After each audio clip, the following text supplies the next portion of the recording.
Bonjour, je m'appelle Lauriane et je vais vous enseigner la méthode du chasse-neige en ski alpin.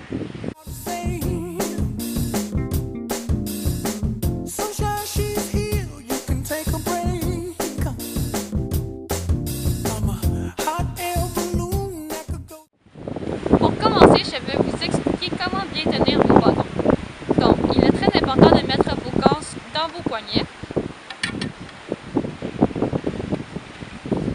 On poursuit en mettant nos pouces par-dessus la ganse et en mettant le reste de vos doigts autour du bâton.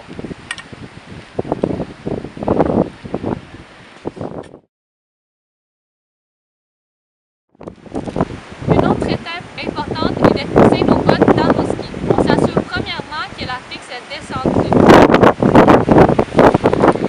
et non remontée comme cela.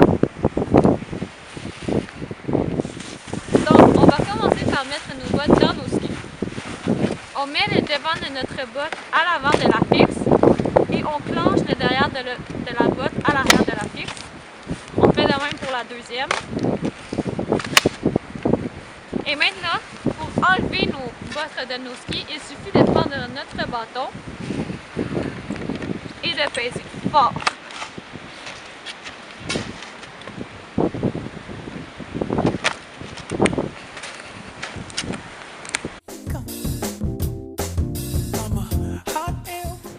Donc, il se pourrait qu'il y ait de la neige se soit accumulée soit en dessous de votre botte ou sur votre fixe. Ceci pourrait empêcher la botte de s'enclencher avec les fixes. Il suffit juste d'enlever la neige avec nos mains en dessous de notre botte, soit de la frotter contre nos fixes comme ceci, ou d'enlever la neige avec nos mains comme ceci.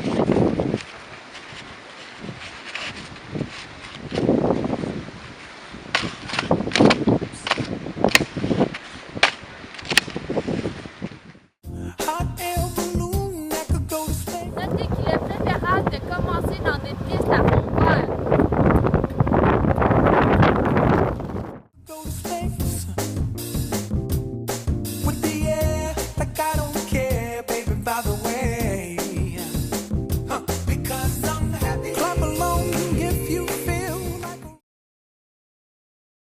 Maintenant, passons à l'action. Tout commence avec une bonne position de base, cheville, genoux et hanches fléchies, le dos légèrement arrondi, les mains en bas du chambillon et le regard au loin.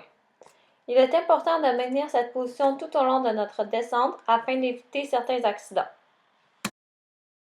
Lorsqu'il est temps d'arrêter, nos skis sont en pointe de tarte. On met tout notre poids sur nos skis et on pousse vers l'extérieur. Plus vos talons seront écartés, plus l'arrêt sera efficace. Il est important que notre corps soit vers l'avant et non vers l'arrière. Notez aussi que plus l'angle de ski sera grand, plus l'arrêt se fera rapidement. Pour commencer, les skis sont en position chasse-neige au début du virage.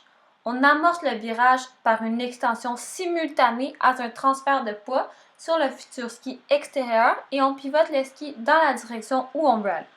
On termine le virage avec une flexion graduelle tout en maintenant l'effort de pivot. Voici un premier exemple d'exercice que je vous suggère de faire. Pour s'aider à vraiment faire son transfert de poids, on peut toujours venir taper le ski intérieur lors de notre virage. Tout notre poids va entièrement se transférer sur notre ski extérieur.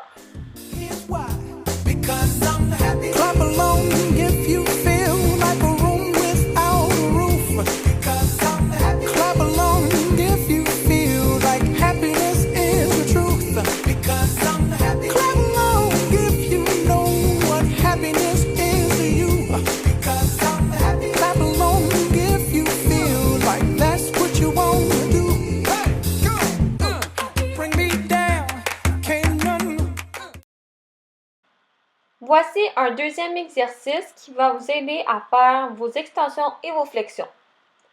Donc, le but est d'aller toucher le ciel. On commence le virage en touchant le bas et rendu aux 2/3 du virage, on vient toucher le haut. Vous allez vous rendre compte que vous allez faire votre extension et votre flexion.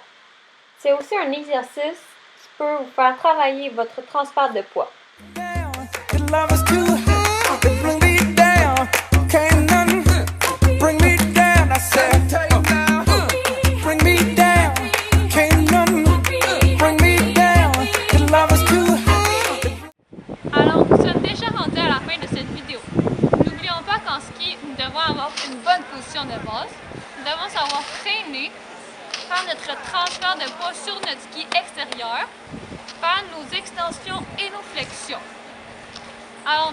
m'avoir visionné et à la prochaine! Bring me down, can't none bring me down. I said, 'cause I'm clap along.